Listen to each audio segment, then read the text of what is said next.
In general, if you are thinking about applying machine learning to a data set, it's a really good first step to actually look at the data set first. Maybe using some simple visualization methods, or even simply scrolling through to look at the various values in the different rows before proceeding. And there are several reasons for doing this. First, it's helpful to simply get a sense for what's actually in the data set, because it may be that in inspecting the features of each object, you might get a better idea of what type of cleaning or pre-processing still needs to be done to the data, and of the range of values or the distribution of values that is typical for each attribute.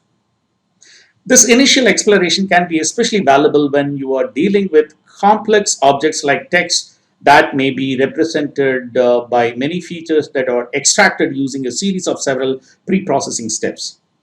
For example, you might discover that the data set you got as a single column with person's name that still needs to be split into two separate first and last name columns. For example, if you are using the name as one of the prediction feature, that might be important.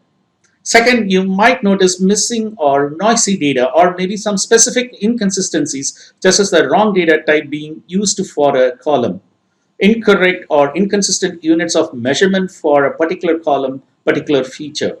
Or maybe you will notice that there are not enough examples of a particular labeled class. You might notice, for example, that some measurements of a person's weight, if let's say you are doing a health application with a patient record for each row, some might accidentally have the weight in grams instead of kilograms and so forth, and that can make obviously a huge difference in how accurate your results are.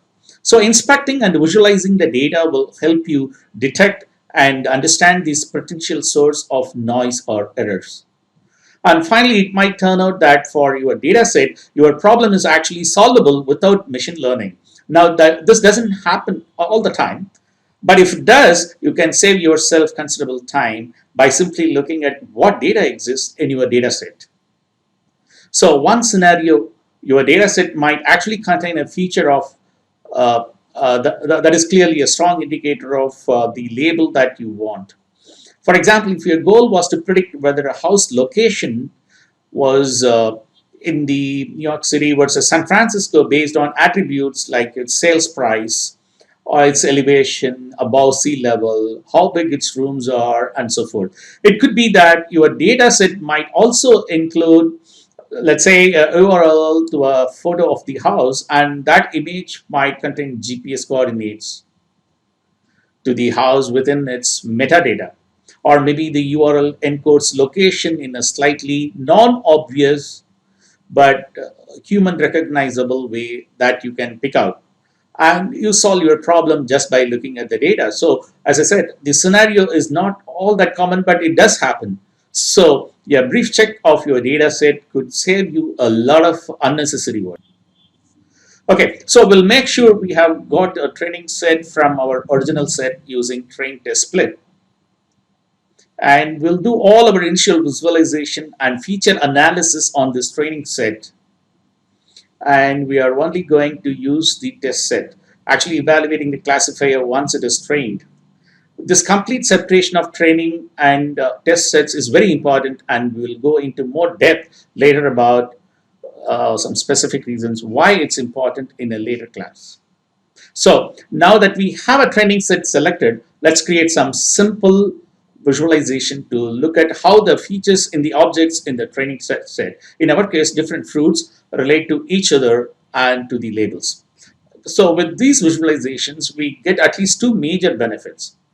First, we can get an idea of the range of values that each features, and we could immediately see any unusual outliers that are very different from other points, and that might indicate noise or a missing feature or other problem with the data set.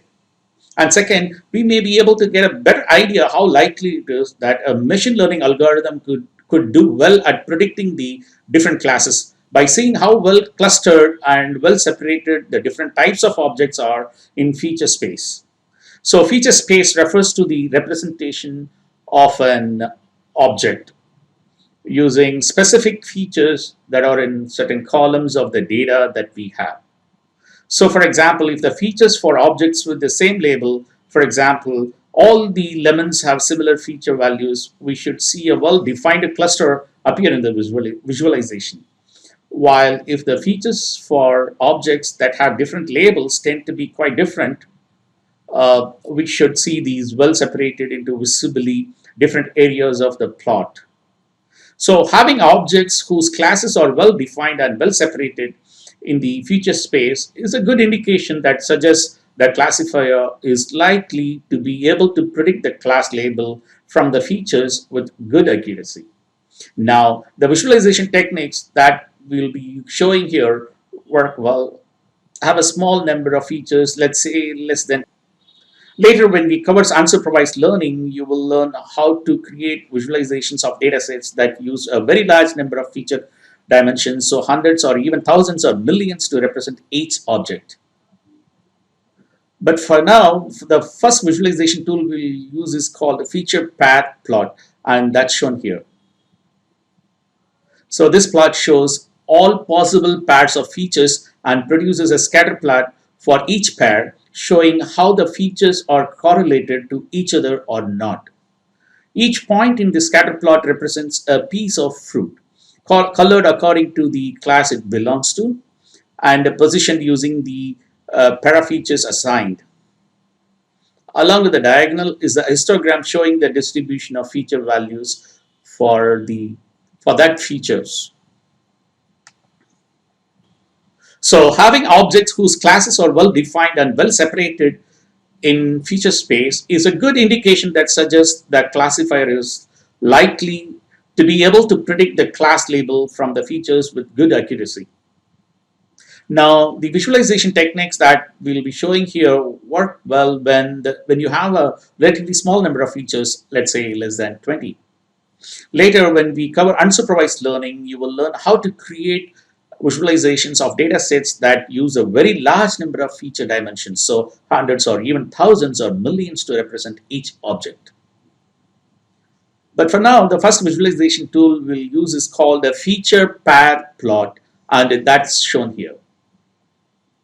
So this plot shows all possible pairs of features and produces a scatter plot for each pair, showing how the features are correlated to each other or not. Each point in the scatter plot represents a piece of fruit colored according to the class it belongs to and positioned using the parafeatures assigned to that scatter plot. Along the diagonal is a histogram showing the distribution of feature values for that feature. So in this path plot, the dimensions shown here in order are height, width, mass, and color score of the fruit. The fruit examples in our training set. So the upper left corner of the histogram here shows the distribution of the height feature for all samples in the training set. And the scatter plot to its immediate right plots the width of each sample on the x-axis and the height of the sample on the y-axis.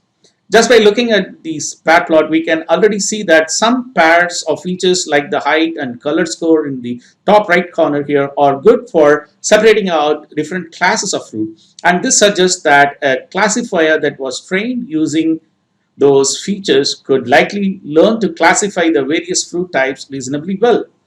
Here is the code that we will use to create this plot. And let's run this now on our training set.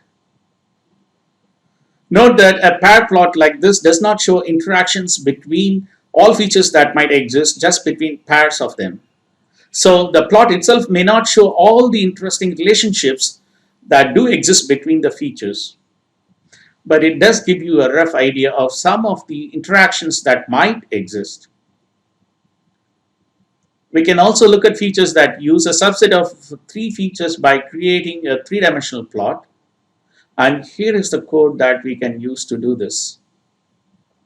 So in this example, we plot different fruits using three coordinates. So here we'll show the width, the height, and the color score. Here again, each point represents a single piece of fruit and its color according to its fruit label value.